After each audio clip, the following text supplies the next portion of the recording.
Praise the lord. సమస్యల చేత, అప్పుల చేత, సమయానికి డబ్బులు దొరక్క ఎవరైతే బాధపడుతున్నారో వాళ్ళకి ఈ మాట. బైబిల్లో దేవుడు ఒక గొప్ప మాట చెప్పాడు. ఏంటంటే కీర్తన 23వ అధ్యాయము 1వ వచనంలో ఒక మాట ఉంది, చక్కటి మాట. ఏంటంటే యెహోవా నా కాపరి, నాకు లేమి కలుగుదు. అంటే యెహోవా దేవుడు నా దేవుడు ఉండగా నాకు ఏ కొదువ లేదు అని విశ్వాసాన్ని ప్రకటిస్తున్నాడు.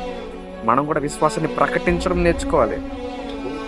అండ్ రెండో విషయం ఏంటంటే మనము ఆయన నామమున ప్రార్థన చేయాలి. కీర్తన 91:15 ఒక మాట ఉంది, ఏమని? అతడు నాకు మొర్ర పెట్టగా నేను అతనికి ఉత్తరం ఇచ్చేదను, శ్రమలో నేను అతనికి తోడై ఉండేదను, అతని విడిపించి అతని గొప్ప చేయుదును అని ఒక మాట ఉంది.